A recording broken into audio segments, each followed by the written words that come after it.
Hello students, welcome to physics Gyan Guru YouTube channel. आज हम लोग क्लास 12 फिजिक्स में इलेक्ट्रोस्टैटिक्स में बहुत ही इंपॉर्टेंट टॉपिक समरूप विद्युत क्षेत्र में विद्युत द्विध्रुव पर बल तथा बल आघूर्ण निकालेंगे। और यदि आपने मेरे यूट्यूब चैनल को अभी तक सब्सक्राइब नहीं किया है तो प्लीज़ सब्सक्राइब करें। और हाँ, देखिए, मेरी सबसे ज़रूरी जो रिक्वेस्ट है वो ये है कि वीडियो को आप पूरा देखें, और वीडियो पूरा देखने के बाद यदि आपको समझ में ना आए तो आप डिसलाइक करके जा सकते हैं। ठीक है, तो चलिए, कम से कम डिसलाइक करने के लिए वीडियो को पूरा देखें। ठीक है, तो चलिए शुरू करते हैं।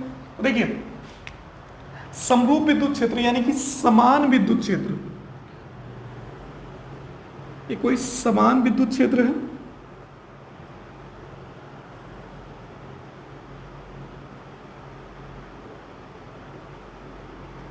ठीक है, इसमें कोई विद्युत द्विध्रुव मान लेते हैं ए बी रखा गया है। ठीक है, इसके कारण बल की दिशा इस ओर है। ठीक, और ए के कारण बल की दिशा किस ओर है? इस ओर है। ठीक है, अब इसको डॉट डॉट करके हम आगे बढ़ा लेते हैं और यहां से इस पर एक परपेंडिकुलर ड्रॉ कर लेते हैं। ठीक, और इस पॉइंट का नाम देते हैं सी। ठीक है, आप जानते हो कि विद्युत द्विध्रुव की लंबाई किससे रिप्रेजेंट करते हैं हम? 2L से। ठीक है, ये कोई हमारा समान विद्युत क्षेत्र था जिसमें एक विद्युत द्विध्रुव ए बी रखा गया है जिसकी लंबाई कितनी है? 2L है।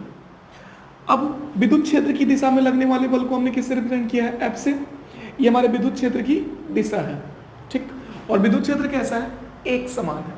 ठीक, और ए के कारण लगने वाला बल किस ओर है? इस ओर। ठीक, देखिए, मान के चलिए विद्युत द्विध्रुव में दो समान एवं विपरीत आवेश होते हैं। इस पर प्लस क्यू हुआ तो फोर्स जो लग रहा है वो कैसा मान लिया हमने? धनात्मक बल मान लिया। ठीक, और यहां पर माइनस क्यू होगा, इसके कारण कैसा हो जाएगा? ऋणात्मक बल, यानी दोनों की दिशा क्या है? अलग अलग है। ठीक, अब देखिए, चूंकि बल युग्म का आघूर्ण, बल युग्म का आघूर्ण टाउ बराबर होता है विद्युत द्विध्रुव में, मतलब किसी एक आवेश के कारण कोई भी एक बल, क्योंकि सब आवेश समान होता है तो बल परिमाण में क्या होगा? समान होगा, बस डायरेक्शन कैसा होगा? उल्टा होगा, एक प्लस का तो और एक कैसा? माइनस का। ठीक है, तो कोई एक बल, कोई एक बल गुणे दोनों आवेशों के बीच की लंबवत दूरी, दोनों आवेशों के बीच की लंबवत दूरी। ठीक है, तो देखिए, बल को तो आप जानते हो किससे रिप्रेजेंट करेंगे? F से। क्रॉस, अब देखो, ये 2L, ये लंबवत दूरी तो है नहीं, हमें ये दूरी चाहिए। ठीक है, ये दूरी चाहिए, तो साइड में देख लो, इधर त्रिभुज में यदि हम देखें, त्रिभुज ABC में यदि हम देख लें, त्रिभुज ABC में हमें लंब चाहिए। ठीक, लंब और कर्ण में संबंध क्या होता है? लाल बट्टा कक्का से आप जानते हो, लंब और कर्ण में संबंध होता है साइन में। साइन थीटा इक्वल टू लंब बट्टा कर्ण। लंब कितना है? BC, कर्ण कितना है? 2L, तो BC इक्वल टू कितना हो गया?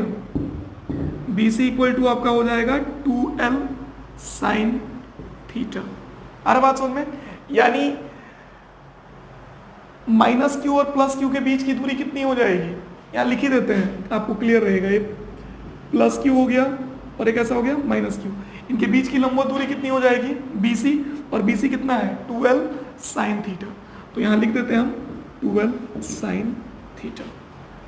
ठीक है, अब देखिए, इसको इक्वेशन फर्स्ट ऑपरेट कर लेते हैं। चूंकि विद्युत क्षेत्र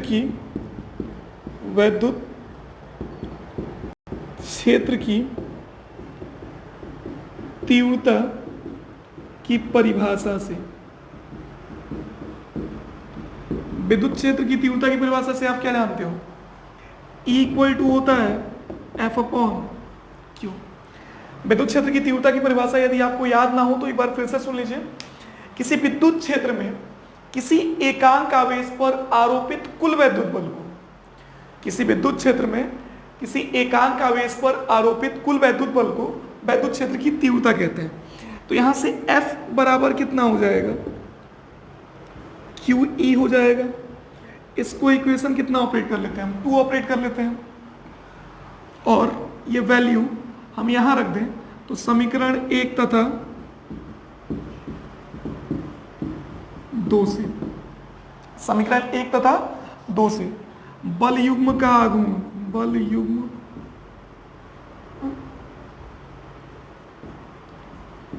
का आघूर्ण टाउ इक्वल टू एफ की जगह पर कितना रख देना है?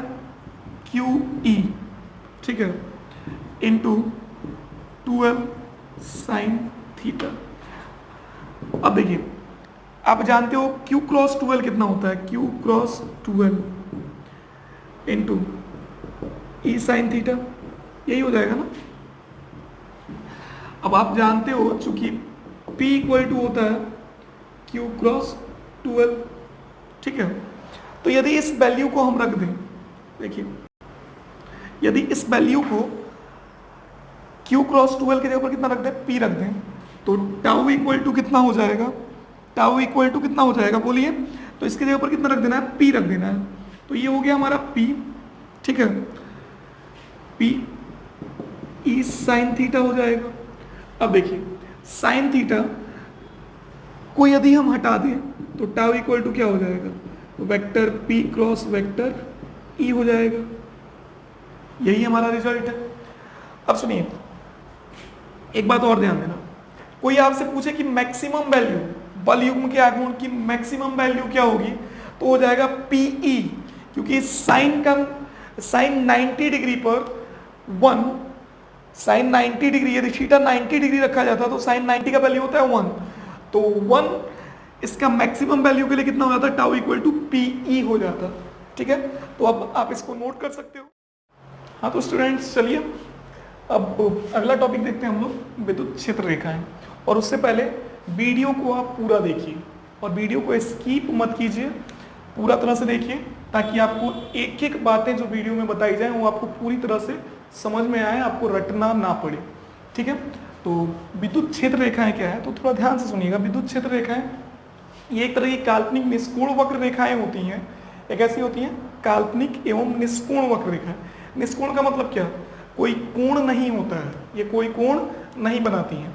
और वक्र मतलब टेढ़ी। ये काल्पनिक एवं निष्कोण वक्र रेखाएं हैं जिन पर खींची गई स्पर्श रेखा, जिन पर खींची गई स्पर्श रेखा विद्युत क्षेत्र की दिशा को बताती है, ठीक। तो विद्युत क्षेत्र रेखाएं क्या है? तो वे काल्पनिक एवं निष्कोण वक्र रेखाएं, वे काल्पनिक एवं निष्कोण वक्र रेखाएं जिन पर खींची गई स्पर्श रेखा विद्युत क्षेत्र के दिशा को बताती है, उसको क्या कहेंगे आप? विद्युत बल रेखाएं होंगी। और ये होती कहाँ है? तो ये विद्युत क्षेत्र के अंदर होती हैं। कहाँ खींची जाती हैं? विद्युत क्षेत्र के अंदर। अब सुनिए, जैसे ये प्लस वाली रेखा क्या बताती है? जैसे विद्युत क्षेत्र रेखाएं जो होती है इनकी दिशा धनावेश से ऋणावेश की ओर होती है। धनावेश से किस ओर होती है? ऋणावेश की ओर। तो ये धन सिरे से क्या होती है? निकलती है। धन सिरे से क्या हो रही है? निकल रही है। और ऋण सिरे की ओर क्या करेंगी? प्रवेश करेंगी, मतलब अंदर जाएंगी। इस वजह से देखिए इसमें तीर का डायरेक्शन क्या है? बाहर की ओर है, और इसमें तीर का डायरेक्शन क्या है? अंदर की ओर। तो इससे क्या पता चल रहा है कि ये धन सिरे से क्या होंगी? निकलेंगी और कहाँ जाएंगी? ऋण सिरे की ओर जाएंगी, ठीक। तो वही चीज़ देखिए हमने दर्शा रखा है। प्लस से निकल रही है, कहाँ जा रही है? माइनस की ओर। प्लस से निकल रही है, माइनस की ओर जा रही है। प्लस से निकल रही है और माइनस की ओर जा रही है। अब देखिए धनावेश से ऋणावेश की ओर, प्लस से निकलेंगे तो कहाँ जाएंगे? माइनस की ओर। अब देखिए जब दोनों सिरे धनात्मक हो, दोनों क्या हो? धनात्मक हो, तो अब दोनों धनात्मक है तो एक दूसरे को क्या करेंगे? प्रतिकर्षित करेंगे। जब प्रतिकर्षित करेंगे तो इस पर टोटल जो बल हो जाएगा वो कितना हो जाएगा? 0, यानी कि न्यूट्रल। समान है ना, समान यदि है तो ये कितना हो जाएगा? 0 हो जाएगा। बात समझ में आ रहा है? और यदि समान नहीं होता, जिसका प्रभाव ज्यादा होता उस वो क्या करता, उस दूसरे वाले को ढकेल देता, हटा देता।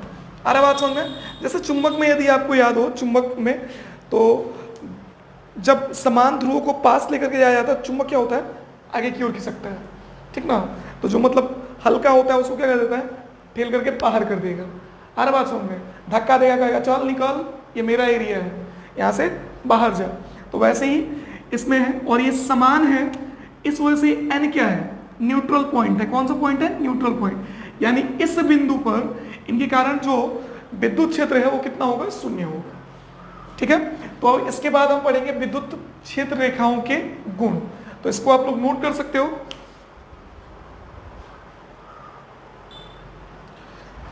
तो चलिए इसके बाद देखते हैं विद्युत क्षेत्र रेखाओं के गुण।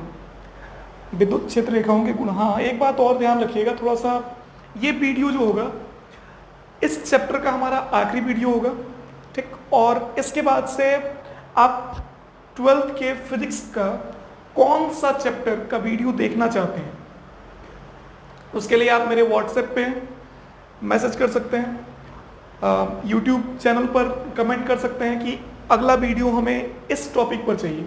तो जिस टॉपिक पर सबसे ज़्यादा कमेंट होगा वही चैप्टर हम शुरू करेंगे, ठीक है।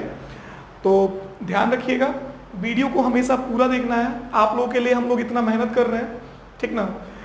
तो अब आगे हम लोग देखते हैं इसको, विद्युत क्षेत्र रेखाओं के गुण। तो विद्युत क्षेत्र रेखाओं के गुण क्या है, तो सबसे पहले एक बात ध्यान रखिए, जो डेफिनेशन है वही हमारा पहला गुण हो जाएगा। ये काल्पनिक एवं निष्कोण वक्र रेखाएं हैं। कैसी रेखाएं हैं ये, काल्पनिक एवं निष्कोण वक्र रेखाएं हैं, निष्कोण वक्र रेखाएं, ठीक है।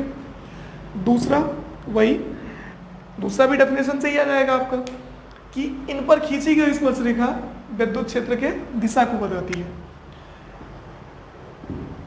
इन पर खींची गई स्पर्श रेखा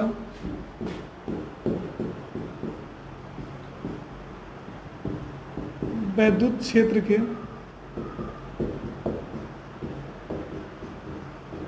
दिशा को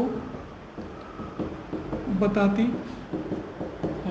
देखिए इससे आपको सिर्फ डेफिनेशन याद कीजिए। देखिए दो गुण आप लोग के हो गए तैयार, ठीक है। तो तीसरा देखिए, ये कभी एक दूसरे को काटती नहीं है, ये किसी भी बिंदु पर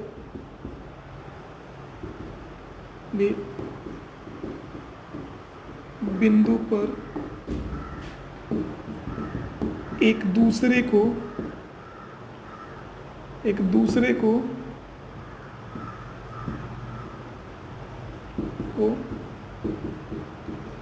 काटती नहीं है, ठीक। और ये क्यों नहीं काटती है, एक क्वेश्चन हम लोग आगे देखेंगे, ठीक है ना। तो देखिए नंबर 4 क्या है, इनकी दिशा धनावेश से ऋणावेश की ओर होती है। कहां से कहां होगी, इनकी दिशा धनावेश से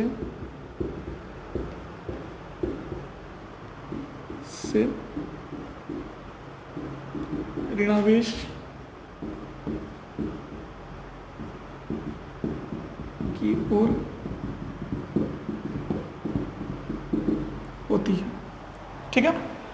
तो ये 4 गुण हैं, इन 4 गुणों को आप याद रखें हमेशा, ठीक ना। तो ये 2 नंबर का क्वेश्चन बनता है कि विद्युत क्षेत्र रेखाओं के गुणों को लिखिए।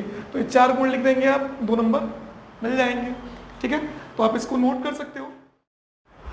तो क्वेश्चन है कि विद्युत बल रेखाएं एक दूसरे को क्यों नहीं काटती हैं। विद्युत बल रेखाएं यानी कि विद्युत क्षेत्र रेखाएं, दोनों एक ही बात है।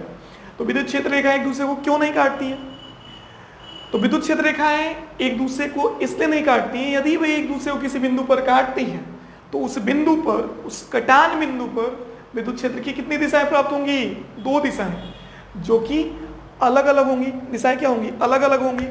तो अतः यह स्थिति संभव नहीं है। इसी कारण विद्युत क्षेत्र रेखाएं एक दूसरे को काटती नहीं है। विद्युत क्षेत्र रेखाएं एक दूसरे को क्यों नहीं काटती हैं? तो विद्युत क्षेत्र रेखाएं एक दूसरे को इसलिए नहीं काटती हैं क्योंकि यदि वे एक दूसरे को किसी बिंदु पर काटती हैं तो इनके कटान बिंदु पर विद्युत क्षेत्र की कितनी दिशाएं प्राप्त होंगी? 2 दिशाएं, जो कि संभव नहीं है। इसी कारण ये एक दूसरे को काटती नहीं है। ठीक है, तो आप इसको लिख सकते हो।